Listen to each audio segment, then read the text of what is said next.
안녕하십니까, 이정동입니다. 다시 인사드리겠습니다. 감사합니다. 이 귀한 시간에 불러주셔서 감사합니다. 이 그래프가 보여주는 건 지난 70년 동안 한국 경제가 바닥에서부터 어떻게 기어 올라왔는지를 보여주는 그래프입니다. 파란색 선이 대한민국의 1인당 GDP 성장을 보여주는 것이고, 검정색 선이 전 세계 평균 1인당 GDP입니다. 보시는 것처럼 전 세계 평균 1인당 GDP에 비교해서 거의 10분의 1 정도 수준에서 기어다니던 대한민국이 보시는 것처럼 지금은 세계 평균과 비교할 수 없는 수준으로 성장을 했습니다. 저는 이 놀라운 결과도 중요하지만 그래프를 잘 보시면 중간에 몇 번 이렇게 변곡점들이 있습니다. 이 70년대 초반에 1차 오일 쇼크, 잘 보이진 않습니다만 80년대 초반에 2차 오일 쇼크, 그리고 IMF, 글로벌 금융위기처럼 거의 웬만한 나라들 같으면 한번 이렇게 눌러주면 거의 나라가 일어서지 못할 만큼 무너져야 될 그런 정도의 위기를 여러 번 겪었습니다. 근데 이 겪을 때마다 아주 특이하게 겪을 때마다 한 번씩 이렇게 위에서 눌러주면 마치 용수철처럼 이렇게 튀어 올라가는 그래프를 보여주고 있습니다. 많은 사람들이 이 그래프를 국제적으로 이야기를 하면서 기적이다 이런 표현을 씁니다. 저는 기적이라고 생각하지 않습니다. 저는 개인적으로 기적이라는 단어를 아주 싫어하는 편인데요. 기적이라는 표현 자체에 숨어 있는 이야기는 설명이 안 된다 이런 뜻입니다. 설명이 안 되면 다시 한번 똑같은 일을 반복할 수가 없지요. 행운, 운에 기대해야 되는데 저는 이 한국 산업이 보여준 이 놀라운 성장의 커브가 기적이 아니라 충분히 설명 가능한 논리적인 귀결이다. 저는 그렇게 생각을 합니다. 그 작업을 위해서 지난 몇 년 동안을 시간을 좀 보냈는데요. 한국 기술, 한국 산업의 70년 동안 발전 과정을 요약하는 작업을 했습니다. 이 작업은 제가 시작한 작업은 아닌데 2015년 무렵에 한국공학한림원에서 하나 작업을 시작을 했습니다. 그 작업이 어떤 작업이냐면, 공학한림원은 지금 현재 이제 그 규정상 정원이 300명으로 한정이 되어 있습니다. 지금 약 288분쯤 되고요. 각 분야를 대표하시는 분들이 한림원 회원으로 모여 있는데 이제 연세가 드시면 원로 회원으로 이름을 바꿉니다. 정회원과 원로 회원들 다 합치면 약 1000명쯤 됩니다. 지금 현재. 이분들이 어느 날 이렇게 모여 앉아서 가만히 생각하시기에 우리가 지금까지 겪어왔던 일을 잊어버리기 전에 좀 써놓는 게 좋겠다. 그래서 뒷사람들이 읽고 뭔가 반추할 수 있었으면 좋겠다라는 생각을 하시고, 지난 70년 동안 있었던 기술과 산업 발전의 과정, 경험했던 것들을 써놓기로 작정을 했습니다. 말은 쉬웠는데 걸린 시간이 4년이 걸렸습니다. 필자로 참여한 사람이 300분이 넘었습니다. 그 300여 분이 모여서 화공 분야부터 저기 소프트웨어 분야까지 분과를 나누어서 작업을 하기 시작을 하셨는데, 제가 4년 동안 기획위원으로 참여를 했습니다. 300분이 써내가는 것을 조율을 해야 되니까 이 기획위원으로 활동하면서 제일 힘들었던 일은 300분이 각 분야별로 이제 본인들이 직접 경험하셨던 이야기를 써내니까 페이지가 한도 끝도 없이 늘어납니다. 그래서 기획위원회에서 했던 제일 큰 일이 뭐냐 하면, 요 이야기는 좀 빼주시면 안 되겠냐, 좀 줄여주시면 안 되겠냐, 이거 부탁하는 게 제일 큰 일이었습니다. 부탁을 이렇게 드리면 아니다, 요 이야기는 뺄 수 없다, 이건 내 청춘이 담긴 이야기다, 이런 이야기죠. 그래서 막 양해 말씀을 드리고 부탁을 드려서 결국 여기 그림이 죄송합니다. 네. 결국 5000페이지를 썼습니다. 각 분야별로 500페이지, 10권, 5000페이지짜리 작업을 하셨습니다. 전 세계적으로도 유례가 없는 일이고요. 일본도 이 작업을 지금 10년째 하고 있는데 아직까지 편찬을 못했습니다. 이 5,000페이지짜리를 지난 6월달, 작년 6월달에 발간을 하고 발간 기념 행사를 했습니다.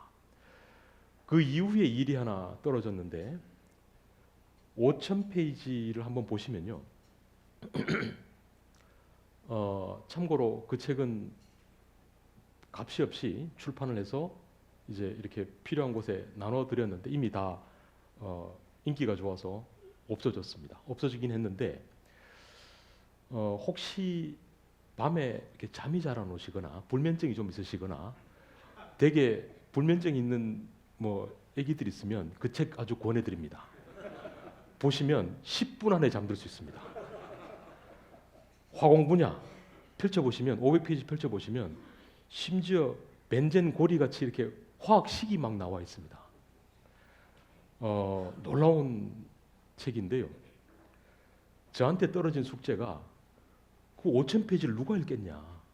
그 쓰신 분들도 5,000페이지를 갖다 놓으니까 답답한 거죠. 이걸 누가 읽을 수가 없다. 그래서 저한테 주어진 숙제가 네가 대신 읽어라. 네가 대신 읽고 이걸 일반인들이 좀 알아듣기 좋게 핵심만 좀 추출했으면 좋겠다. 그 숙제를 주셨습니다.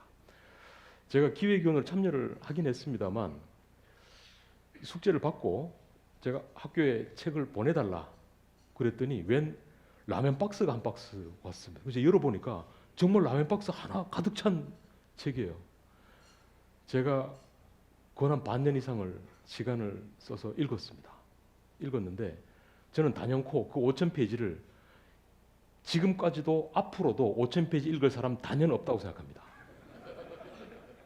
저 2번 읽었는데요. 그 읽는 동안에 제 인격이 많이 수양됐습니다. 그 5,000페이지를 읽고 요약한 책입니다. 감사합니다. 근데 이 책은 참고로 18,000원인데요. 모든 인쇄는 한국공화한림원으로 가서 우리 엔지니어들 활동을 돕는데 젊은 엔지니어 활동을 돕는 데 쓰이게 됩니다. 제가 이 책을 읽고 쓰는 동안에 하도 고생을 하니까 저희 집에 같이 사시는 저희 주인님이 계시잖아요. 저희 주인님이 아니 아직 막둥이가 고등학생인데 생계에 도움되는 일을 좀 해라. 그렇게 핀잔을 제가 들은 책입니다. 오늘 메인 메시지를 조금 요약해서 말씀을 드리고 싶은데요. 이 5,000페이지 안에 보면 정말 아무것도 없는 나라가 놀랍도록 3만불까지 올라가는 스토리가 드라마처럼 기록이 되어 있습니다. 몇 가지만 말씀드리면 1960년대 기록이 158불로 되어 있는데 원조 받던 국가에서 원조하는 나라로 바뀌었다는 건 우리가 이미 다 알고 있는 이야기입니다. 예전에 60년대에 우리 엔지니어들이 기술자들이 현장에서 접할 수 있었던 자료는 수입된 매뉴얼입니다. 그러다가 지금 현재 우리가 특허 강국이라고 이야기를 하는데 단연 인구 대비 국제 특허 출원 건수가 세계 1위를 기록하고 있습니다. 1년에 써내는 국제 학술지 16,000편을 써내고 있는데 이게 역시 인구 대비로 하면 거의 세계 탑 수준에 가깝습니다. 이게 옛날부터 이랬던 게 아니라 사실은 80년대만 하더라도 서울대학교에서도 국제학술지를 거의 쓰지 않았습니다. 기술 발전의 특징 몇 가지를 좀 요약해서 말씀드리면 저기 파일을 다시 한번 봐주시겠습니까? 여기 중간에 페이지가 몇 가지 좀 빠져 있는 것 같은데 제가 원래 보내드렸던 파일을 다시 한번 확인을 좀 부탁드립니다. 황무지에서 출발했다는 이야기가 첫 번째입니다. 이 황무지에 출발했다는 게 어느 정도냐면 전쟁 때 자동차가 12,000대가 부서집니다. 그 12,000대가 당시 우리나라가 가지고 있던 전체 자동차 총량의 70%입니다. 이 이야기는 무슨 뜻이냐면 전쟁이 끝나고 났더니 네 발로 굴러다니는 자동차 가운데 10대 중에 7대가 없어진 겁니다. 통신 설비의 80%가 무너지는데요. 없어지는데 전쟁이 끝나고 난 다음에 우리한테 남은 건 물류도 통신도 거의 통하지 않는 그런 국가 수준이었습니다.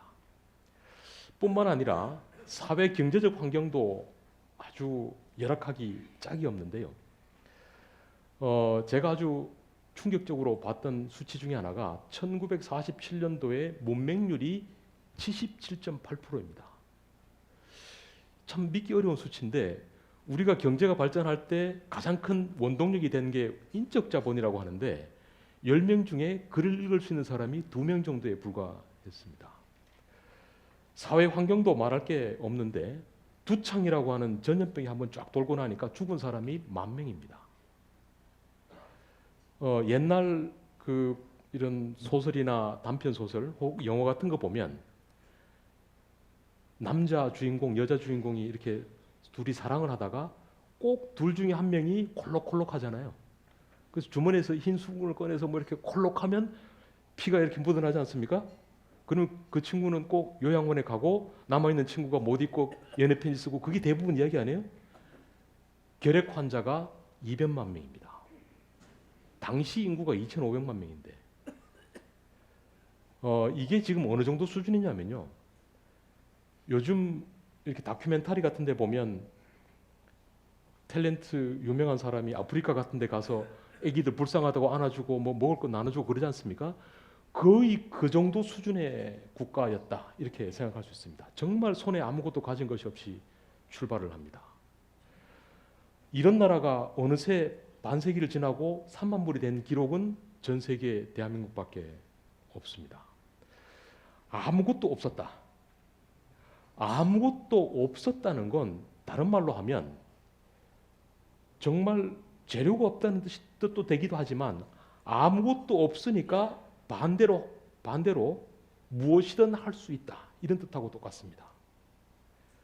그래서 60년대, 70년대 그리고 80년대 이르기까지 탑다운 방식으로 집중적으로 산업을 육성해 나가는 마스터 플랜 방식의 경제 발전 계획이 통할 수 있었던 것도 역설적으로 아무것도 없이 거의 황무지를 만들었기 때문에 가능했던 것이기도 합니다.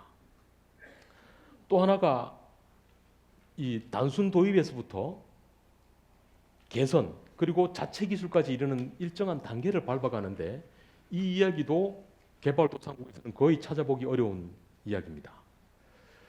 이 산업발전사 분과보고서 10개 분과보고서를 보면 아주 특이하게도 300분이 거의 이렇게 모여서 300분이 한 번도 회의를 해본 적은 없는데 이 300분이 집단지성으로 써낸 글에 보면 60년대, 70년대 대부분 표현들이 어떤 기술을 미국의 일본의 어떤 회사로부터 갖고 왔다, 도입했다 이런 표현이 많이 나오다가 80년대, 90년대 이러면 우리가 이제 그 원리를 이해해서 좀 개선하기 시작을 했다. 그러다가 2000년대가 넘어서면 자체 개발을 하게 되었다. 이런 표현을 씁니다.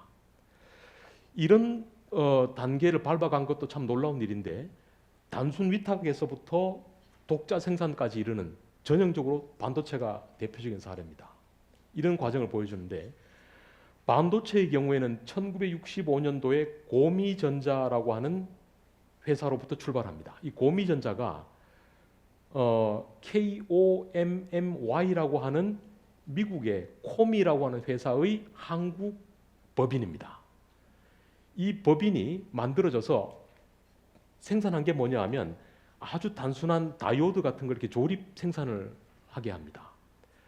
이게 좀 인기가 있다. 워낙 싼 인건비로 일을 열심히 하니까 전 세계 당시 있던 반도체 혹은 전자산업 관련한 18개 기업이 한국에 법인을 세웁니다.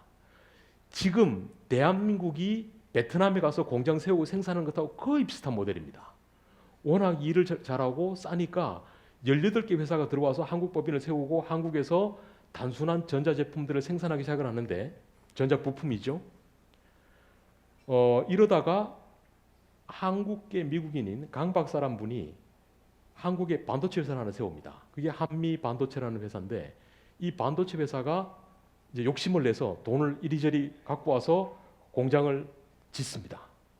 짓기 시작한 게 73년인데 마침 그때 2차 월쇼크가 몰아치면서 돈이 꼬이기 시작을 합니다. 그래서 돈을 갚지 못하게 되고 파산 상태에 직면하게 되니까 그 회사를 삼성반도체가 인수를 합니다. 그래서 삼성반도체로 이제 시작을 합니다. 74년에 시작을 했는데 83년까지 거의 같은 모델을 유지합니다.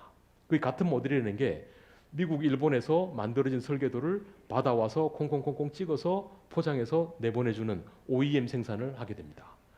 그러다가 83년부터 독자 생산을 하기 시작하고 마침내 92년에 이르면 전 세계 처음으로 그 누구도 설계해보지 못했던 64메가 D램을 설계를 해내게 됩니다. 이 이야기는 단계를 밟아간 전형적인 이야기처럼 보이지만 이렇게 밟아간 나라가 전 세계 개발도상국 중에는 단 한 곳도 없습니다.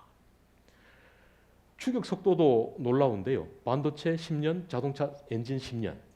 자동차 엔진을 10년 만에 만든 나라는 전 세계에 없습니다. 원래 이 자동차 엔진을 만들려면 미니멈 200년이 필요합니다. 열공학, 재료공학, 기계공학의 모든 지식이 집결되어 있어야 만드니까 2차 대전 당시에 탱크를 만들지 못했던 나라는 엔진을 만들지 못합니다. 근데 보십시오.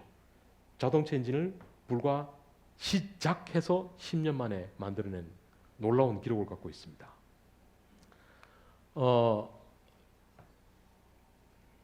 다음으로 넘어가겠습니다. 다음 페이지를 넘겨주시면 또 하나 한국 산업에서 발견되는 아주 특징이 글로벌 기술 주도권을 넘겨오는 경우가 있는데 이것도 개발도상국에서 거의 발견되지 않습니다. 반도체는 70년대와 80년대는 70년대는 단연 미국의 시대였습니다. 80년대 단연 일본의 시대였고 90년대 중반부터 대한민국 시대가 열립니다. 이렇게 첨단 분야에서 글로벌 주도권이 이전한 사례가 거의 없습니다. 디스플레이 경우도 마찬가지고 나아가서 2000년대, 90년대 말부터는 선진국에서 만들어진 기술적 아이디어가 최초로 상용화되는 사례가 한국에서 시작이 됩니다.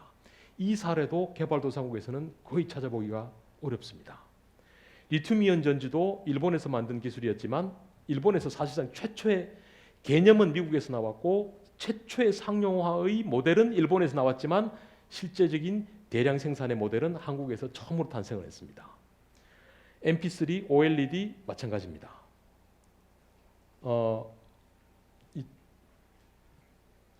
7장 중에 석 장이니까 다음이 4가 나와야 되는데 5가 나왔네요. 파일을 다시 한번 봐주십시오. 네. 이거.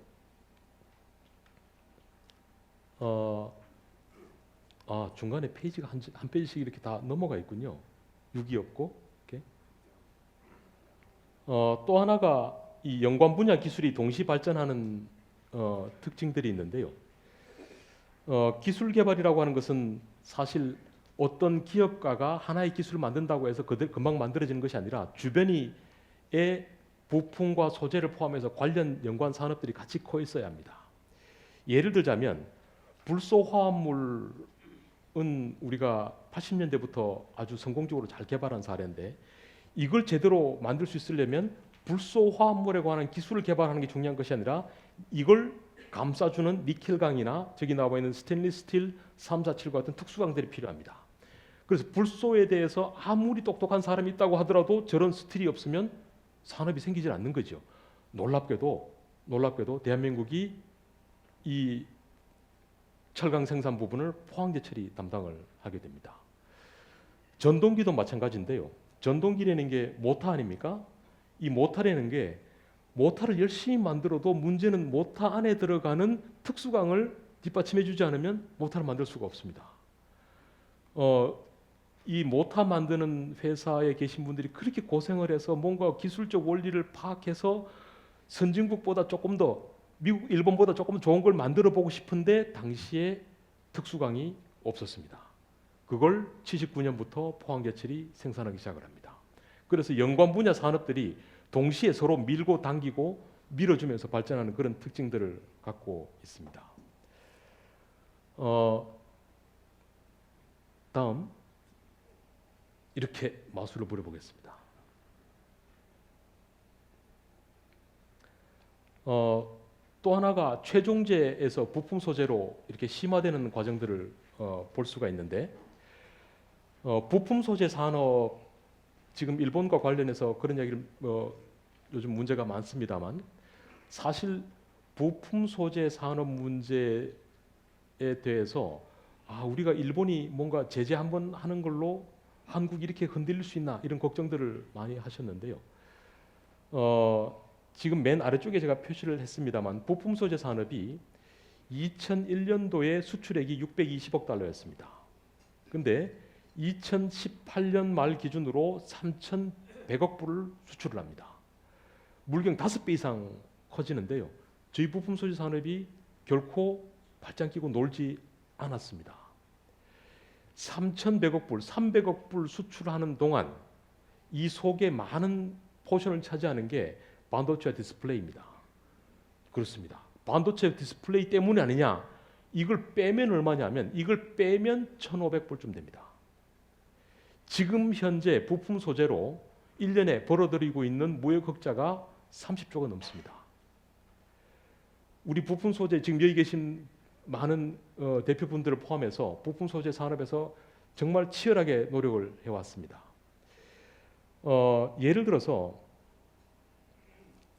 포토 레지스터 이야기를 많이 합니다만 포토 레지스터는 1989년부터 우리가 생산을 시작을 했습니다. MLCC라고 하는 게 있는데요. 이 적층 세라믹 콘덴서입니다. 이 적층 세라믹 콘덴서 예를 들자면 콘덴서라는 게 뭐냐면 전기 회로 위에서 전자가 돌아다닐 때 그 전자를 붙들었다가 풀어줬다가 하는 역할을 하는 게 콘덴서입니다. 그러니까 도로를 차들이 다닐 때 빨간불, 파란불을 켜주는 역할을 한다 이렇게 생각을 하시면 됩니다. 그래서 콘덴서가 중간에 있다가 이제 전자 가지 말아야 될 때가 한참 붙들고 있다가 이제 신호를 놓아줘야 되겠다고 하면 풀어주는 역할을 하는 건데 이 콘덴서라는 게 없으면 그 어떤 전자제품도 만들 수가 없습니다. 그래서 지금 우리가 보고 있는 이 많은 전자제품 속에 콘덴서가 다 박혀 있는데 한국이 전자산업이 80년대부터 본격적으로 커지기 시작하면서 콘덴서를 만들기 시작을 했습니다. 근데 이 콘덴서는 요즘은 어디까지 발전해 있냐면 이 사이즈가 점점 작아졌어요. 요즘 나오는 아주 고급 제품들은 머리카락 굵기 정도의 가로 세로 높이를 갖습니다. 아주 작습니다. 아주 고급 MLCC, 아주 고급 콘덴서는 요즘은 와인잔에 조로록 부어서 이렇게 한 잔쯤 되면 한 1억쯤 합니다. 이 콘덴서가 그러니까 핵심 부품 중에 하나죠. 이걸 80년대부터 우리가 조금 생산을 해서 90년대 이제 본격적으로 생산하기 시작을 하는데 이 콘덴서를 만들려면 핵심 부품, 핵심 소재가 하나 들어가야 되는데 BTP라고 하는 소재가 들어가야 합니다. 그 BTP가 바리움 타이타늄 파우더라는 건데 요 파우더가 있어야 콘덴서를 만드는 겁니다. 그러니까 우리 회사가 콘덴서를 만든다. 우리도 만들어야지. 그래야 텔레비전에 또 공급하고 이렇게 되는데 콘덴서를 만들 때 BTP는 항상 일본에서 가져와야 합니다. 그 BTP를 생산하는 게 일본이 독점을 하고 있습니다. 일본 회사가 한국이 콘덴서가 점점 커지면서 어떤 전략을 썼냐면 핵심 소재를 독점을 하고 있으니까 일본에 있는 콘덴서 회사한테 다 소재를 공급하고 남는 걸로 한국을 줍니다.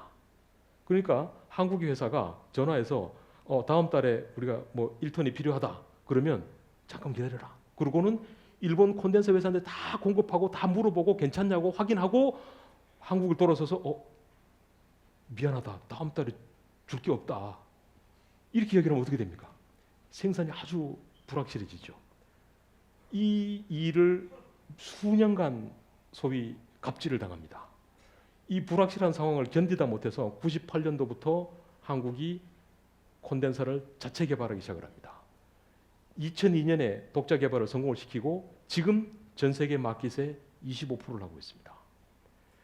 이런 최종재에서 부품 소재로 이렇게 넘어가는 과정에 있었던 그 놀라운 그 역경의 극복의 과정, 이 과정들은 지난 30년 동안, 짧게는 30년, 지난 4, 50년 동안 계속돼 왔던 일입니다.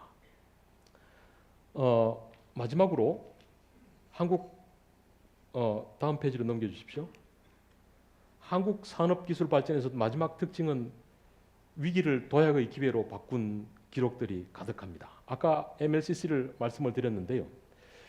여기 코발트 카르보닐 촉매 개발이라는 게 있는데 이게 1980년에 카이스트 연구실에서 민간 기업하고 손을 잡고 개발을 하기 시작을 합니다. 80년 12월에 공동 연구를 개시를 해서 83년에 개발을 하고 84년부터 생산하기 시작을 하는데 잘 보십시오. 이때가 지금 어떤 때입니까? 1980년 12월. 엘모 화학회사가 78년에 공장 증설을 기획을 합니다. 공장을 하나 세워야 되겠다고 생각을 하고 기획서를 만든 게 79년 4월입니다. 기획서가 만들어지면서 동시에 땅을 깎아서 이 부지 정비를 시작을 하는데 그게 79년 하반기입니다. 공장을 마무리한 게 81년이고 수출을 시작한 게 82년입니다. 잘 보십시오.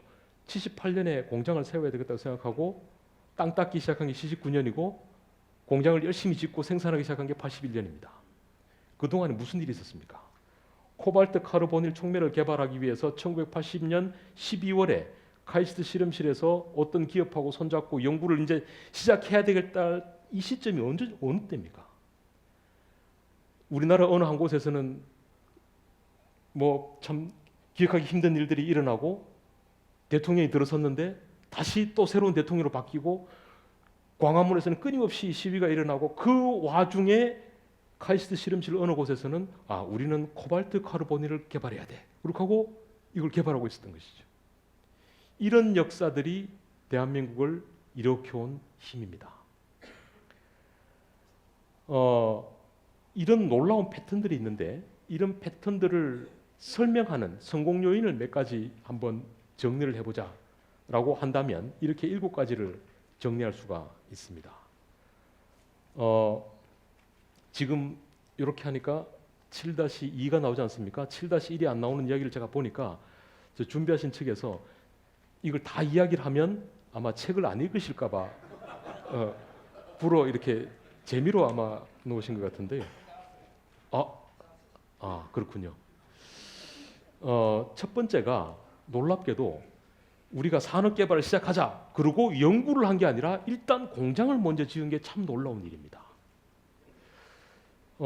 시발 자동차라고 하는 자동차는 실제로 미군 트럭을 갖고 와서 다 쓴 걸 갖고 와서 그 강판을 뜯어내서 조립해서 만든 자동차입니다. 어쨌든 만들기부터 시작을 했고요. 아주 참 험악한 현장이길 짝이 없습니다. 이 인세잉크는 1960년대 아주 당시 젊었던 기업가 한 분이 신문을 인쇄하기 위한 잉크를 만드는 공장을 세워야 되겠다고 공장을 세우고 몇 명이 작업을 시작했는데요. 드라무통에다가 여러 개를 섞어서 막 이렇게 섞어서 이제 검정색을 만드는 거 아닙니까? 만들었는데 인쇄잉크의 pH 산도를 알 수가 없는 거예요. 이게 산인지 염기인지. 근데 당시에 리트머스 시험지가 있든지 무슨 산 염기를 판단할 수 있는 기기가 전혀 없으니까 어떻게 했냐 봤더니 손가락으로 찍어서 맛을 봤다는 거 아닙니까? 그 맛을 보면서 계속 이걸 만들어 갔다는 거 아닙니까? 이런 생산부터 시작을 합니다. 초기 생산 현장이 기술학습의 장이었다는 건데요. 예를 들어서 이거군요.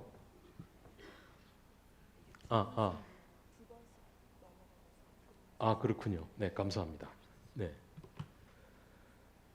VCR, VTR과 같은 경우에 우리가 처음에는 일본 모델로 만들기 시작을 했습니다. 불과 얼마 안 있어서 우리나라 모델로 자체적으로 만들기 시작을 하는데 그 만드는 과정은 놀랍게도 일본 물건 옆에 갖다 놓고 일본 물건에 딸려온 설명서 그리고 일본 미국에서 어디서 참 공항에서 몰래 들여온 매뉴얼들을 옆에 펼쳐놓고 부품을 하나하나 뜯어가면서 어떻게 조립되었는지를 거꾸로 파악하는 소위 역설계 과정을 반복하면서 기술학습을 이루어내게 됩니다. 연관 산업 분야로 파급돼 나가는 것도 아주 흥미로운 현상인데요.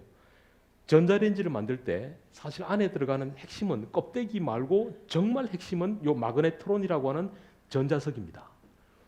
요 전자석을 독점으로 공급하는 일본 회사가 있습니다. 그러니까 일본 회사가 사실상 한국이 전자레인지를 몇 개를 만들 수 있는지를 결정을 할 수 있습니다. 도저히 화가 나서 이 마그네트론을 1983년부터 독자적으로 생산하기 시작을 하는데, 이때 생산 기반을 만들기 위해 세운 공장이 놀랍게도 당시 기준으로 전 세계 3위에 해당하는 규모를 기록합니다. 이 공장을 짓고 일단 현장을 만들자라고 하는 전략부터 시작한 건 정말 기가 막힌 출발이었습니다. 또 하나가 산업기술 발전에 있어서 R&D를 투자하기 시작하는데요. 사실 우리나라가 R&D를 본격적으로 투자하기 시작한 건 1986년도부터입니다. 1986년 이전에는 사실 R&D라는 개념이 없었습니다. 기업연구소 이야기를 합니다만, 지금은 우리나라의 기업연구소를 갖고 있는 기업이 약 3만 개를 좀 넘습니다. 우리나라에 생긴 최초의 기업연구소는 화장품 회사, 우리가 잘 아는 화장품 회사 한 곳이 1950년 초반에 용산구 후암동에 2평짜리 방을 갖다 놓고 화장품을 만들기 위한 연구소를 만들었는데, 이름은 거창하게 연구소라고 만들었는데 실제로는 2평짜리에 이렇게 학고방 같은 그런 곳에 출발을 합니다. 그게 우리나라 기업연구소의 출발입니다. 80년 중반까지 우리나라 기업에서는 R&D라는 용어가 사실상 없었습니다. 우리나라 기업뿐만 아니라 대학도 마찬가지였습니다. 그러다가 지금 R&D를 투자하기 시작을 하는데, 이 R&D 규모가 GDP 비율로 따지면 약 4% 수준에 이르는데, 그 수준이 전 세계 이스라엘보다 더 높은 일입니다. 지금 정부가 쓰는 돈이 1년에 작년에 20조, 올해 24조를 쓰고 민간이 65조에 75조를 씁니다. 이 정도 규모를, 이 정도 GDP 규모에 쓰는 나라가 없습니다. 초기에 연구개발 이야기를 할 때 흔히 키스트처럼 공공연구소 이야기를 많이 하는데, 놀랍게도 키스트가 60년대 만들어졌을 때 70년대까지 키스트 연구원들은 연구를 하지 않았습니다. 연구를 한 게 아니라 당시 가방끈이 유일하게 긴 사람들이 모여 있으니까 외국어를 할 줄 알고, 그러니까 이 사람들이 했던 제일 큰 일이 뭐냐 하면, 예를 들자면 포항제철에 공장을 짓는데 기계에 딸려 들어온 매뉴얼을 읽을 수가 없는데 이 사람들이 가서 매뉴얼을 번역해서 가르쳐주는 역할이었습니다. 이 일을 80년대까지 하다가 90년대, 2000년대 들어서면서 이제 프론티어 연구로 진전하기 시작을 합니다. 또 하나 놀라운 게 역시 사람입니다. 사람을 키우는 일에 최선을 다했는데, 65년도 기준으로 전국 고등학교의 44.5%가 실업계 고등학교였습니다. 이것도 참 놀라운 일인데요. 제가 가끔 이 개발도상국 학생들이 저 대학원에 몇 명이 있는데, 아주 한 12년 전에 아프간 학생이 한 명 있었습니다. 요즘은 오진 않는데, 그 학생한테 물어봤더니 고등학교 중에 3% 정도가 실업계고 97%가 인문계라고 그럽니다. 놀라운 일이죠. 지금 먹고 살기도 바쁠 때. 대한민국이 특이한 게 60년대부터 이 산업 현장에서 일할 수 있는 사람이라는 것이 얼마나 중요한 것인가를 깨닫고, 지금 여기 몇 가지 수치로 나와 있는 것처럼 인력을 키워내는 데 최선을 다합니다. 미네소타 프로젝트로 교수들이 가서 이제 학위도 따고 공부도 하기 시작하는데, 이분들이 사실상 한국의 교육의 밑바닥을 놓게 됐습니다. 국립대 특성화공과대학도 아주 특이한 사례인데요. 아마 기억하시는지 모르겠습니다. 80년대만 하더라도 경북대학교의 전자공학과의 한 학과의 1년 정원이 600명이었습니다. 한 학과에. 부산대는 기계공학과가 그 정도 사이즈였고요. 전남대는 아마 화공과가 그 정도 사이즈였을 겁니다. 그래서 6대 산업을 중심으로 집중적으로 초창기 산업 현장에 투입될 수 있는 인력들을 키워내기 시작을 합니다. 또 하나 특징적인 부분은 해외 기술입니다. 해외 기술을 선생님으로 모시고 열심히 배우다가 점점 진전해서 동반자로 이제 성장을 해나가게 되는데요. 1955년에 우리나라의 최초의 근대적 의미의 공장이 시작을 하는데 그 공장이 충주 비료 공장입니다.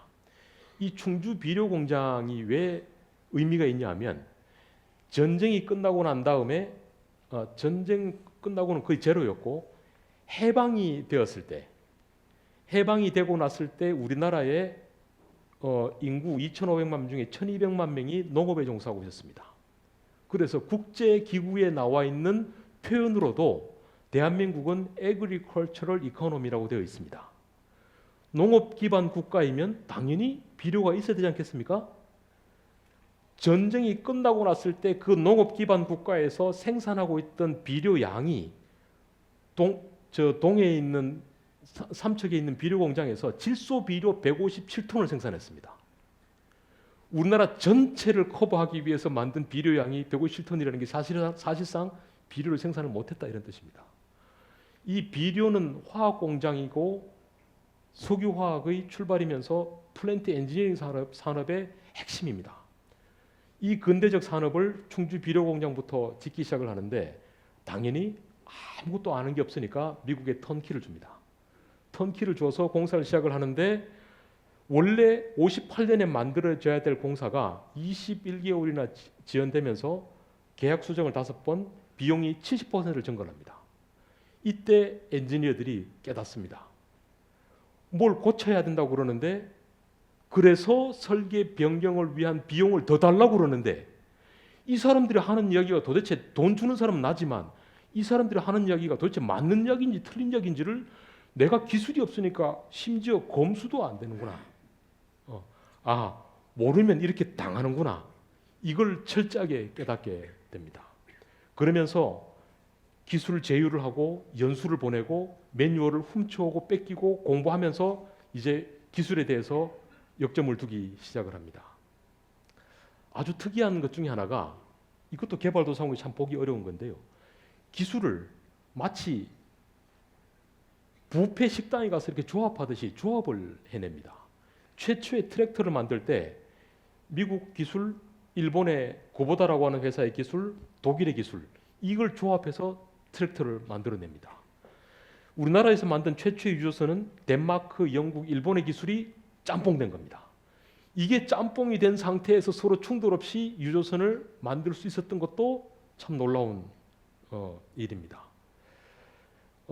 이 기록들을 보면 하나하나가 놀랍지 않을 수가 없는데 1983년에 럭키 바이오 레보레토리라고 하는 랩이 미국 대학 내에 설립이 됩니다. 이게 바이오 엔지니어링, 바이오 공학의 최초 해외 센터인데 자 보십시오. 이게 바이오 엔지니어링이라는 게 유전자를 조작하는 건데요. 이 기술 자체가 싹튼 게 75년입니다. 75년인데 83년이면 전 세계에서 당시 프론티어 기술이라고 하는 바이오 엔지니어링이 75년에 싹텄는데 83년에 1인당 GDP가 2,000불이 안 되는 그런 나라가 기술의 핵심 국가라고 하는 미국에 우리 돈을 때려 넣어서 연구시설을 설치하기 시작을 합니다. 아주 성견지명이 있는 일이었죠. 반도체 관련한 실리콘밸리의 현지법인도 역시 80년대 초반에 설립이 됩니다. 즉 문을 열고 과감히 뛰어들어서 같이 공부하자, 같이 승부를 걸자 이런 생각을 하게 된 것이죠. 또 하나가 선진국의 견제가 이제 본격화되는데요. 말하자면 권투를 하면 이제 잽이 막 날라오기 시작하는 거죠. 이 잽이 언제부터 날라왔냐 하면 우리가 10,000불, 20,000불 돼서 날라온 게 아니라 우리가 실제로 10,000불 된 게 90년대 말입니다. 80년대 초반이면 지금 80년대 초반의 1인당 GDP가 지금 현재 베트남 수준하고 비슷합니다. 거의 2,000불입니다. 이럴 때부터 잽이 시작이 됩니다. 그래서 제약시장 개방이 88년이고 반도체 칩 보호법이라는 게 미국하고 일본이 짬짬이해서 만든 법인데 이 법의 핵심 타깃은 한국입니다. 조선 분야에서 니들이 왜 이렇게 너무 잘 나가는 거 아니냐라고 목을 조기 시작한 게 89년입니다. 이런 과정들을 하나하나 극복해 나가면서 한국이 성장을 해왔습니다. 글로벌 수출 시장에 과감히 나가서 종합상사맨들이 정말 드라마에 나오는 것처럼 눈물겨운 투쟁들을 해나갑니다. 컬러 TV 수출을 중남미에 최초로 한 게 77년인데요. 놀랍게도 77년은 우리나라의 컬러 TV를 방송하지 않을 시절입니다. 유조선 엔진 기술은 최초로 수출한 게 2000년이고 작년에 참 놀라운 일이 있었는데요. 현대가 유조선 설계 기술을 사우디에 최초로 수출을 했습니다. 기술을 수출을 했습니다. 유조선을 수출한 게 아니라 기술을 최초로 수출을 했습니다. 이 글로벌 기술 표준에 도전하는 사례도 나왔습니다. 지금은 실패 사례로 많은 사람들이 이야기를 합니다만 2000년 중반에 와이브로라고 하는 전 세계 그 누구도 해보지 못했던 통신 기술의 글로벌 표준에 도전을 합니다. 지금 현재 우리가 선두를 잡고 있는 OLED 국제 표준화 분과 위원장을 2002년부터 배출을 하기 시작을 했습니다. 이 놀라운 스토리가 대한민국의 3만 불의 이면입니다. 역시 뭐니 해도 기업가가 결정적인 역할을 합니다. 초창기에 50년, 60년대 기업가는 거의 슈퍼맨입니다. 돈도 구하고 기술자도 데리고 오고 생산도 하고 마케팅도 하고 그러다가 점점점 분화가 되어 나가기 시작을 합니다. 그래서 소위 CTO라는 개념들이 생겨나고 기술을 아는 사람들이 경영에 같이 공동으로 참여를 하기 시작을 합니다. 이 기업가 간의 치열한 경쟁도 참 눈여겨볼 부분인데요. 잘 아는 미풍과 미원 간의 치열한 경쟁, 이 경쟁을 통해서 핵산에 관한 핵심 기술들이 그 전 세계 누구도 따라올 수 없을 만큼 빠른 속도로 발전을 합니다. 콘덴싱 보일러도 2000년 중반에 그 당시 중소기업 그 십수개 기업들이 같이 모여서 공동 연구 개발을 하게 됩니다. 경쟁도 하면서 공동으로. 끈질긴 시도도 아주 특징적인 건데요. 한미약품 사례는 잘 아시는 사례입니다만 제가 아주 흥미로웠던 사례가 시백스트로라는 약입니다. 시백스트로라는 약은 항생제 일종인데요. 이 약이 놀랍다는 게 아니라 그 과정이 놀랍습니다. 우리나라 모 제약회사가 90년대 말에 IMF 때 대기업이 아니고 중견 제약회사가 IMF 때 신약을 개발해야 되겠다라고 도전을 시작합니다. 도전을 시작하는데 항생제라는 건 어떻게 만드는 거냐면 내가 항생제를 먹여서 치료를 해야 되겠다라고 하는 병, 그 병증을 하나 특징을 하고 그 병증에 도움이 될 것 같은 후보 물질을 찾는 게 출발입니다. 후보 물질을 실험하고 테스트해 보니까 아니면 또 버리고 이 과정을 계속 반복해 나가는데 2002년 무렵에 무려 3, 4년이 지나고 난 다음에 867번째 실험에서 후보 물질을 찾습니다. 야, 이거 됐다. 그래서 이제 실험실 뭐 전사적으로 아주 신이 나서 야, 드디어 이제 우리가 신약을 개발한다라고 하고 그 찾은 후보 물질을 동물에다가 우연히 이제 처음 아주 초기 테스트로 동물에다 집어넣었더니 정말 예상치 못했던 독성이 갑자기 나타납니다. 그럼 어떻게 됩니까? 867번 했던 실험은 끝. 다시 출발. 그래서 다시 후보 물질 찾기 시작합니다. 그래서 1128번째 시도 만에 후보 물질 찾습니다.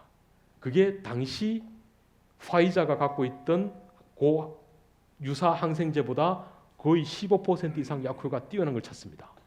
그때부터 이미 몇 년이 지난 거죠.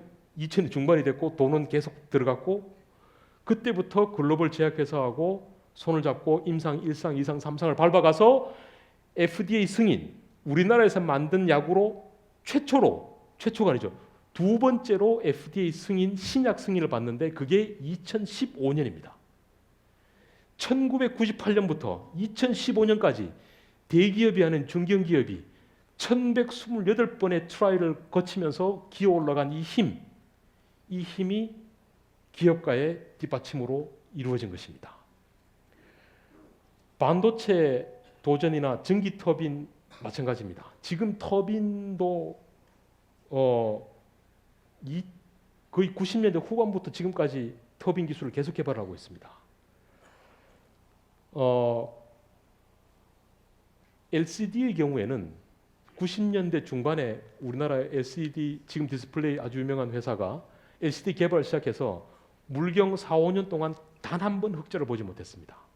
1년 흑자가 수천억 원에 달할 때까지도 투자를 멈추지 않고 계속 개발을 시작해서 마침내 5년 만에 흑자로 전환을 성공시킵니다. 이 힘은 기업가가 끊임없이 뒤를 밀어주지 않으면 사실상 불가능한 일입니다. 정부의 정책도 정말 중요한 요소였습니다. 초창기는 공장을 만드는 데 최선을 다합니다. 공장을 만든다는 게 개별산업육성법, 전자산업육성에 관한 특별법, 조선산업육성에 관한 법, 이렇게 6개의 법을 만들어서 집중적으로 지원하기 시작하는데요. 지원의 핵심은 자원을 몰아주는 겁니다. 자원을 어느 정도로 몰아줬냐면 1977년도에 전국 은행에서 나간 제조업 여신의 97%가 요 6개 산업에 쏟아졌습니다. 집중적으로 자원을 투자하고 공업고등학교처럼 사람을 키우고 마산공단처럼 공단을 만들고 그래서 현장을 만드는데 정부가 최선을 다합니다. 그러다가 86년이 되면 정부가 갑자기 선회를 합니다. 더 이상 자원을 투자해서 공장을 짓는 건 민간이 알아서 할 수 있겠다. 그래서 선회를 해서 공장을 짓는 것으로부터 연구개발을 하는 것으로 갑자기 방향선회를 합니다. 그래서 사실상 0원에 가까웠던 연구개발 투자가 지금 24조에 이르기까지 급속도로 증가를 하게 됩니다.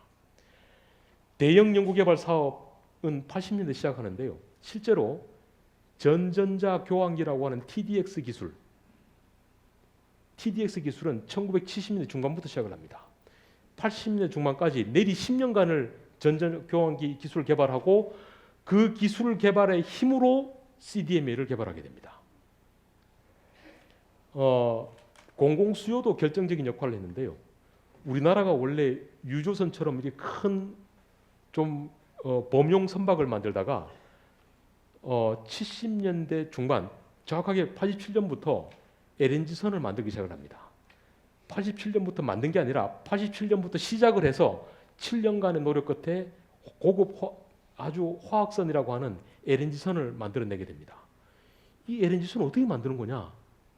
결국 정부가 사주었습니다. 최초의 7대를 3개 조선 회사에다가 나누어서 찬스를 줍니다. 그걸 구매해 준 건 한국가스공사입니다. 사실상 정부죠.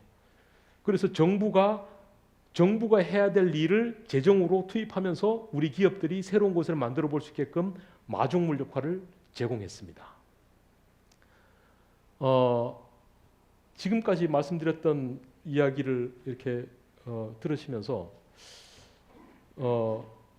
이런 생각을 좀 해보시면 어떨까 생각을 합니다. 저는 이 책을 쓰면서 지금 제가 말씀드렸던 이런 이야기들을 쓰면서 제가 전달하고 싶었던 메시지는 지금 여기 계신 리더분들 뿐만 아니라 지금 제 눈으로 보기에 저 뒤쪽에 계신 사실상 이 책은 젊은 분들을 위해 썼습니다.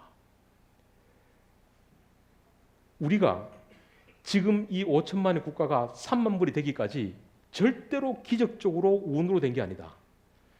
철저하게 바닥부터 소위 피나는 낮은 포복을 기어가면서 이뤄온 3만 불의 기록이다. 지금부터 우리가 뭔가를 해나가야 하는데 해나가는 첫 번째 전제 조건은 3만 불까지 올라올 때까지 철저히 기어온 이 기억, 이 놀라운 이 좌절을 극복해낸 이 힘을 기억하는 것으로부터 시작해야 한다. 이게 제가 젊은 사람들을 위해서 이 책을 쓰고자 했던 첫 번째 동기입니다.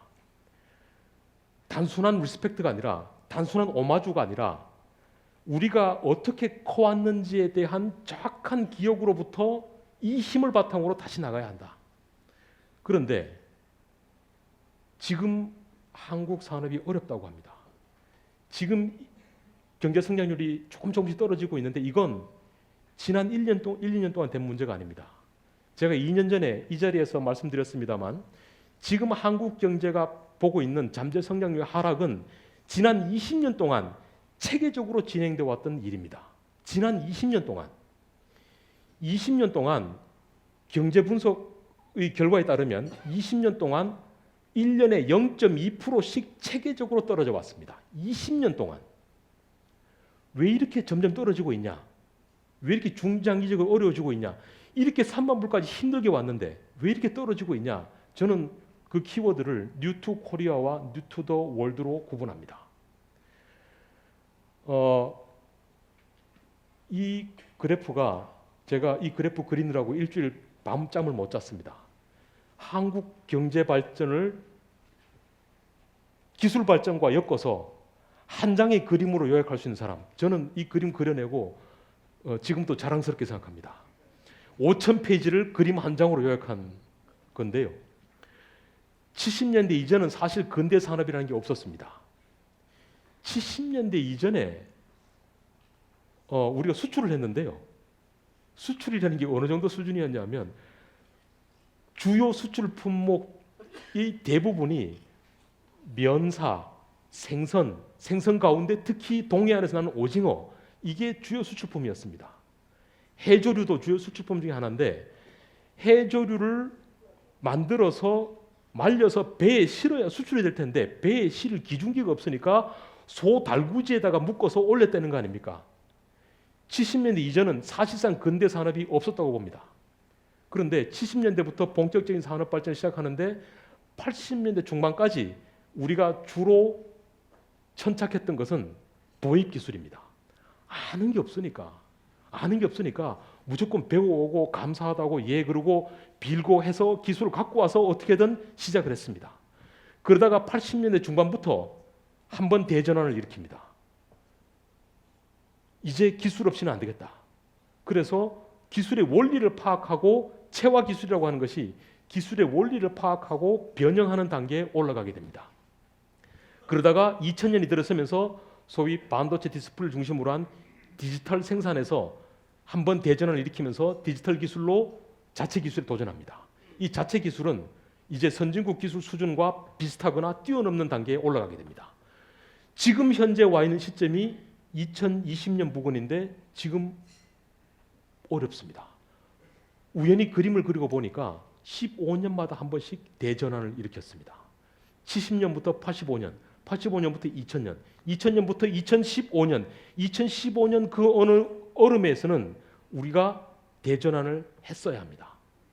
그 대전환의 정체가 뭐냐? 기술을 도입하고 원리를 이해하고 개선하고 그리고 우리만의 기술로 선진국 기술 수준에 도달했다고 하는데 지금 왜 어렵냐? 문제는 선도 기술이 안 나오고 있습니다. 그럼 선도 기술이 뭐냐? 저는 이 선도 기술이라고 하는 것을 뉴 투 코리아와 뉴 투 더 월드 이 두 가지 개념을 구분하는 것이 결정적이라고 생각합니다. 뉴 투 코리아는 영어를 그대로 해석하면 코리아가 안 해봤다는 거죠. 코리아가 안 해봤지만 미국, 일본, 독일은 해본 거, 글로벌 선진국이나 선진 기업들은 해봤지만 우리가 안 해본 거, 그러니까 뉴 투 코리아죠. 그래서 글로벌 시장에서 검증된 확인된 벤치마크가 있는 개념과 상품을 가져오거나 개선하거나 선진국 그 벤치마크 수준을 뛰어넘고자 노력하는 것, 이 모두는 선진국 기술이라고 하는 수준을 표준으로 두고 갖고 오거나 개선하거나 뛰어넘고자 하는 시도입니다. 모두 상대적 개념이죠. 지금 우리가 해야 될 것은 선진국 기술을 기준으로 하는 사고방식을 벗어나서 이제 3만 불이 되었으니까 그들도 해보지 않은 뉴 투 더 월드의 컨셉에 도전을 해야 합니다.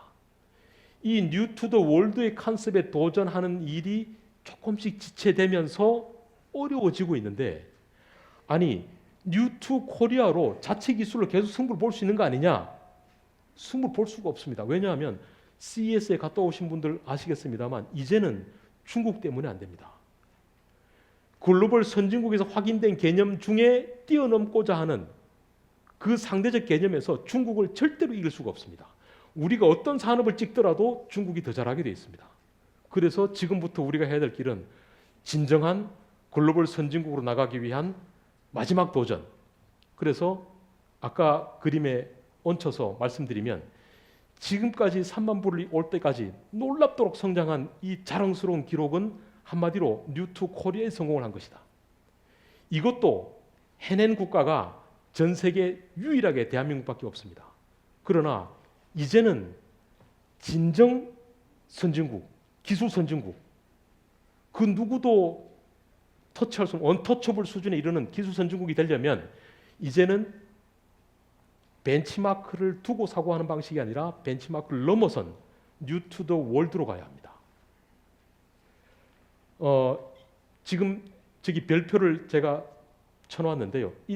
첫 번째 대전환, 농업국가였다가 우리도 이제 공장 짓고 한번 해보자, 울산을 한번 만들어보자 이렇게 덤벼들었던 1차 대전환, 국가가 바뀌었습니다. 국가가 아주 들썩들썩 바뀌었습니다.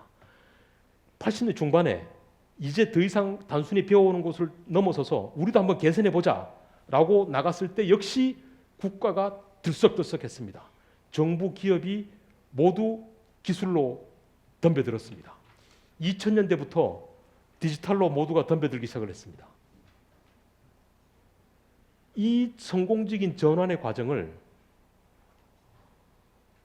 강제가 아니라 스스로 이루어냈다는 것이 아주 놀라운 포인트입니다. 월드뱅크나 IMF가 와서 옆에 총을 들이대고 당신들 변하지 않으면 죽는다, 변하지 않으면 돈을 안 줘서 너희들 망하게 하겠다 이렇게 해서 바꾼 게 아니라 우리 스스로 이제 바뀔 때가 됐구나 라고 생각을 하고 거대한 국가적 담론을 갖고 이렇게 훌쩍훌쩍 몇 년 만에 넘어갑니다. 이것도 참 놀라운 일입니다.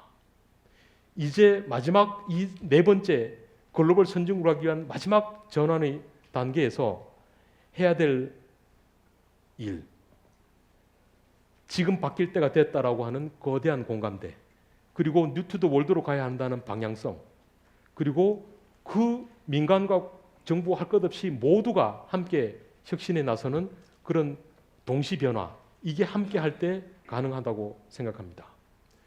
그래서 제가 축적의 길, 축적의 시간을 통해서 끊임없이 이야기했던 포인트가 이제는 새로운 개념 설계를 할 필요가 있다. 선진국에서 만든 개념 설계를 받아와서 더 성실하게 실행하는 것이 아니라 이제 우리도 새로운 개념 설계에 도전할 때가 됐다. 그러기 위해서는 더 많은 시행착오가 필요하다라고 말씀드렸던 이유가 여기 있습니다.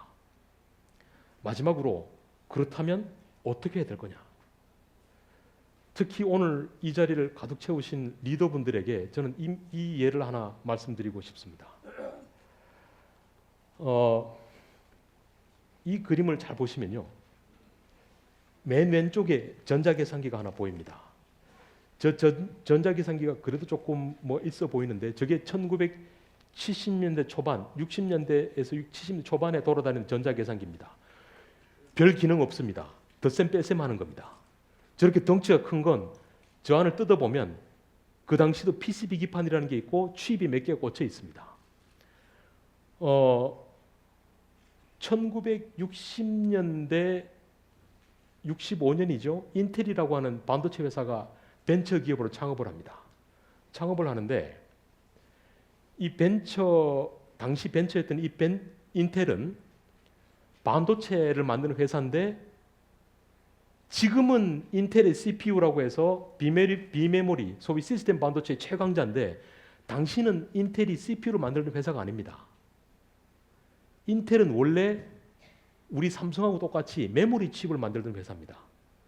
왜 메모리 칩을 만드는 회사였냐면 당시에 시스템 반도체, 소위 비메모리를 안 하고 싶어서 안 했던 게 아니라 당시는 아직까지 비메모리 반도체라는 개념이 없었습니다. 그러니까 60년대는 반도체 하면 그냥 메모리 반도체입니다. 그러니까 인텔도 메모리 반도체 회사죠. 그래서 메모리 반도체 회사로 이렇게 영업을 하다가 회장이 우연히 일본 출장을 갔는데 일본 출장을 가서 어떤 사람하고 이렇게 식사를 합니다. 식사를 하는데 그 식사 자리에 있었던 사람이 누구냐 하면 코지마라고 하는 일본의 전자계산기 만들던 회사의 회장님을 하고 우연히 밥을 먹습니다. 밥을 먹는데 이 전자계산기 만드는 그 코지마라는 회장이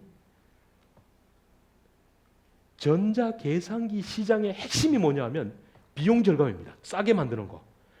근데 저걸 싸게 만든다는 게 다른 게 아니라 뜯고 보면 메모리 칩이 여러 개가 꽂혀 있는데 메모리 칩을 얼마나 적게 쓰냐, 이게 핵심입니다.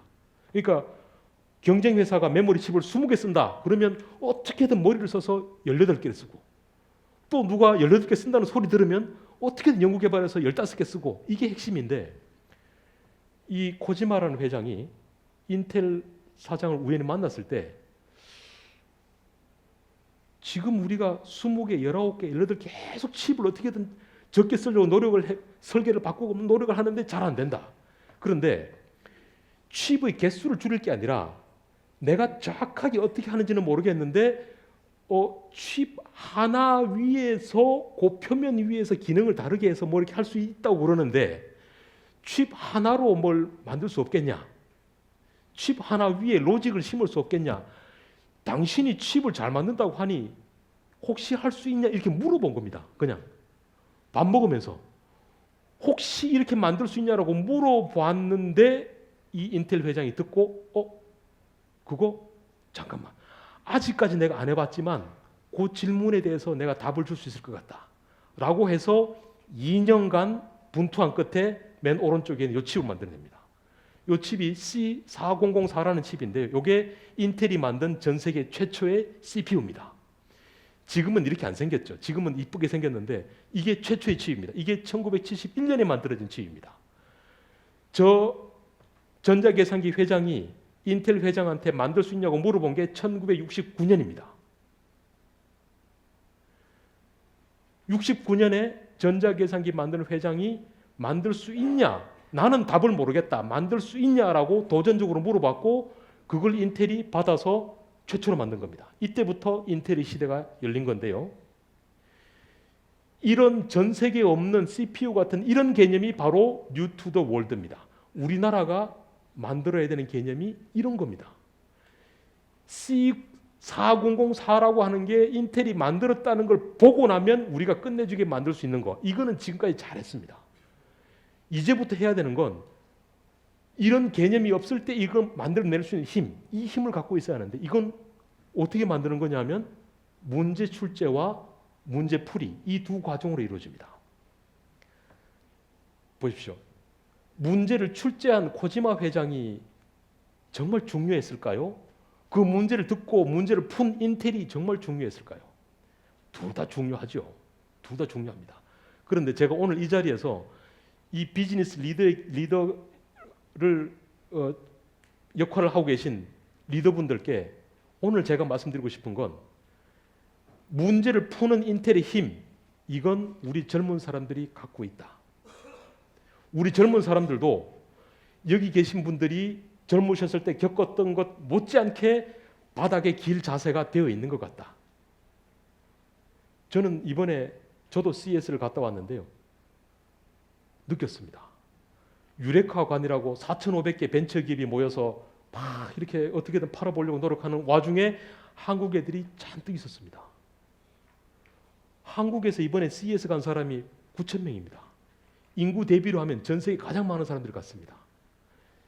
CES의 삼성관, LG관이 가장 컸죠.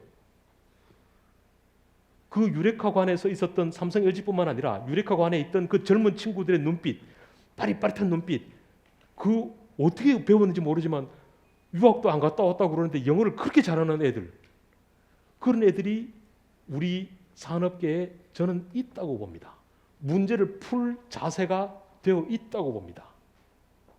그런데 그들에게 주어져야 되는 건 저 코지마 전자계산기 만드는 코지마 회장처럼 너 이거 할 수 있냐? 지금까지 안 해본 거지만 이거 할 수 있냐? 라고 도전적으로 문제를 던져주셔야 합니다. 미국, 일본에 있는 거 유사하지만 개선하는 방식으로 갖고 와봐 라고 명령을 주는 것이 아니라 지금까지 해보지 않았고 나도 답을 모르겠지만 이거 할 수 있냐고 도전적으로 문제를 던져주면 그 친구들 아마 피가 끓는 상태로 도전할 수 있다고 생각합니다. 도전적 문제 출제, 이게 마지막 대전환이 넘어가는 비즈니스 리더들이 해야 될 첫 번째 일이라고 생각합니다. 저는 이 책의 제목을 대전환이라고 지었습니다. 책 제목 지을 때도 아주 고민을 많이 했는데요. 과거 이야기를 쓴 책인데 왜 대전환이라고 미래적인 이야기를 하냐? 그렇습니다.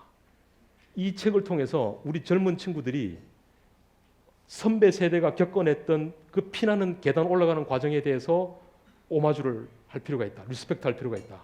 그 힘으로부터, 그 제조 역량으로부터 우리가 틀림없이 나갈 수 있을 것이라고 생각한다. 그러나 마지막 대전환을 이뤄내려면 여기 계신 비즈니스 리더분들께서 도전적인 문제를 출제하는 것으로부터 출발해 주십사. 2020년이 그런 한 해가 되기를 바랍니다. 감사합니다.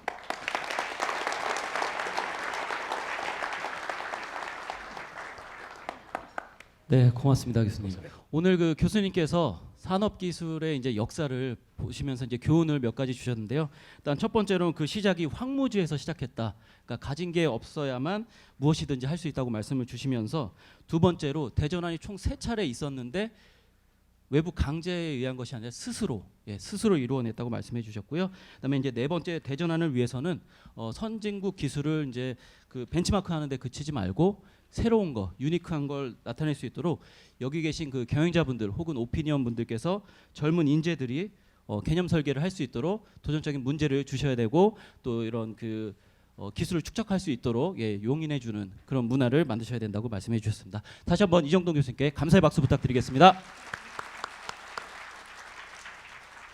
네, 그리고 아까도 설명드렸지만 제가 정말 받고 싶은 거였는데, 이정동 교수님의 그 친필 사인이 들어있는 아까 도서 대전환 도서를 총 28분께 깜짝 선물을 드릴 거고요.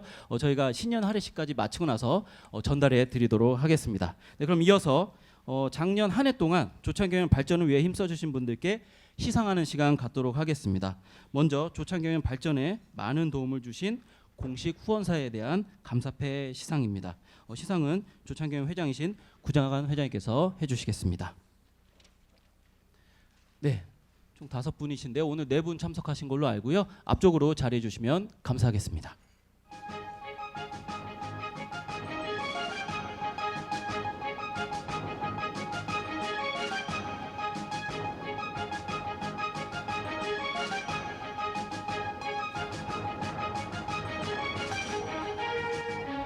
감사패 주식회사 제니엘 회장 박인주. 귀하는 평소 정경련 국제경영원에 대한 각별한 애정으로 본원이 주최하는 조찬경연에 열정적인 참여와 후원을 통해 조찬경연이 대한민국 최고의 CEO 지식 네트워크로 발전하는데 이바지한 바가 크기에 감사의 마음 담아 이 패를 드립니다.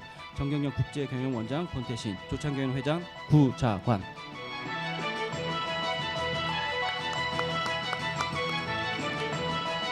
네, 축하드립니다.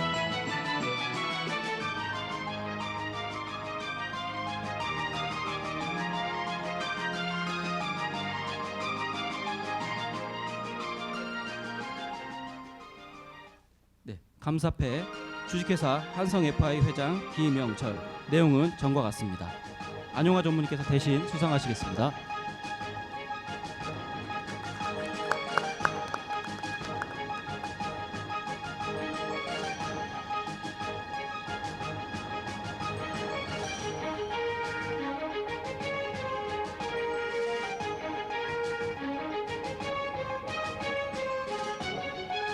감사패 MG 세무조사 컨설팅 대표이사 조명기. 내용은 전과 같습니다.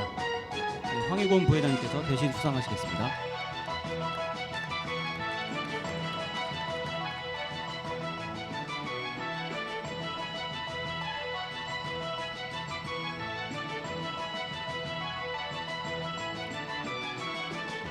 네, 지식 파트너상 도서출판 부키 대표 박윤우. 내용은 전과 같습니다. 김익경 실장님께서 대신 수상하시겠습니다.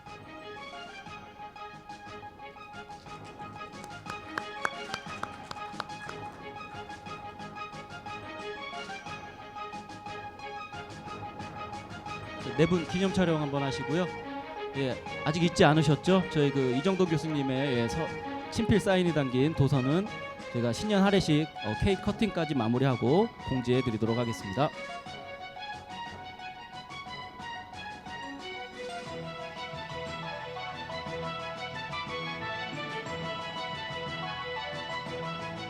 네, 고맙습니다.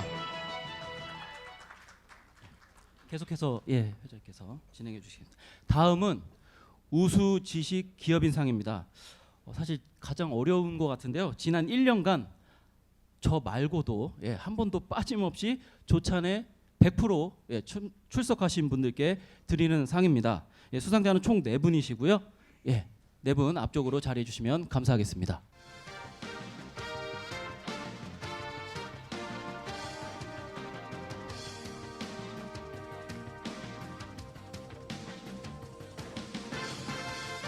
우수 지식 기업인상 천일인쇄사 회장 김사홍, 귀하는 대한민국 최고의 CEO 지식 네트워크인 정경련 국제경영원 조찬경연의 적극적인 참여를 통해 경영지식 함양 분야에서 타 경영자의 귀감이 되었기에 우수 지식 기업인으로 선정하여 이 상을 드립니다. 정경련 국제경영원장 권태신, 조찬경연 회장 구자관. 박수 한번 부탁드리겠습니다.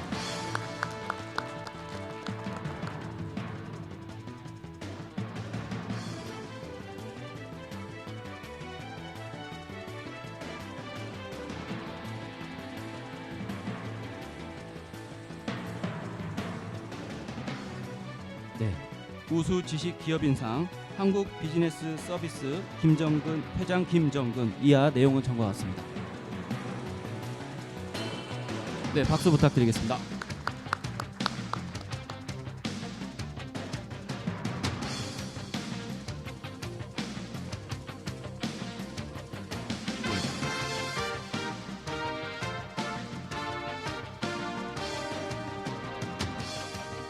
우수 지식 기업인상 제니엘 전무이사 박재천, 내용은 참고 같습니다. 축하드립니다.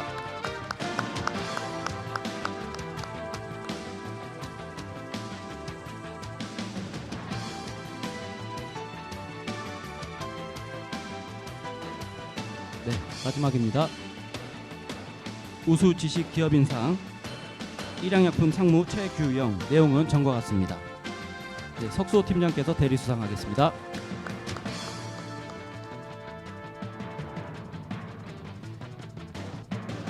예, 2020년도에는 저 말고도 더 많은 분들께서 올출하실 수 있도록 기원을 해봅니다.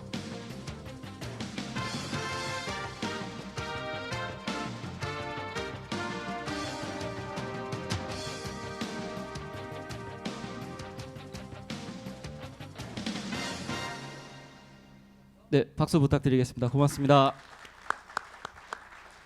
자, 이제 마지막 순서입니다. 마지막 순서로 경자년의 희망을 모두 함께 나누기 위해서 신년 할애식 기념떡 커팅을 진행하겠습니다. 네, 태국쌀 아니고요. 140% 순수 우리쌀로 오늘 아침에 만들었습니다. 네, 그리고 혹시라도 이게 되게 귀한 떡이기 때문에 저희가 끝나고 나서 저 그 오른쪽 스크린 앞쪽으로 와 주시면 저희가 나눠서 드릴 예정입니다. 네, 그럼 저희 회원 여러분들을 대표해서 권태신 원장님을 비롯해서 구자관 조찬 회장님, 정경련 아이마이 이사진님들께서 앞쪽으로 나오셔서 기념떡 커팅을 해주시겠습니다.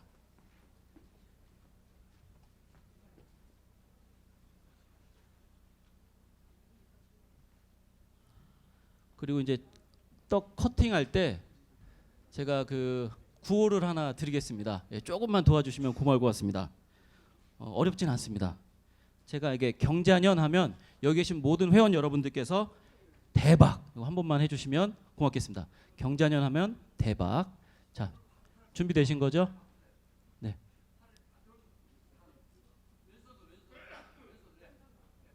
준비되셨죠? 네.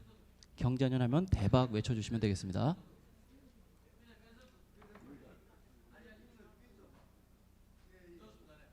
자, 네, 잠깐이랍니다. 사진 찍을 때는 사진 선생님의 말씀을 잘 들어야 됩니다.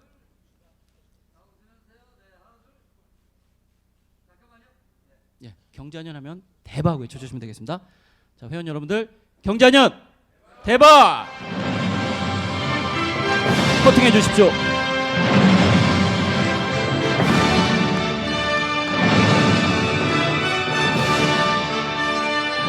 고맙습니다.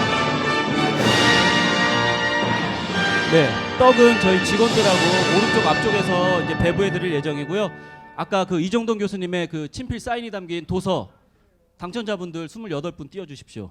네, 꼭 이름 확인하십시오. 예, 못 받아가실 수도 있습니다. 그럼 제가 갖도록 하겠습니다. 네, 자 28분 계속 교차해서 좀 띄워주십시오. 네, 이것으로 저희 올해 1월 조창경연 모두 마치고요. 다음 달은 14일 날 뵙도록 하겠습니다. 예, 박수로 마무리하겠습니다. 수고하셨습니다.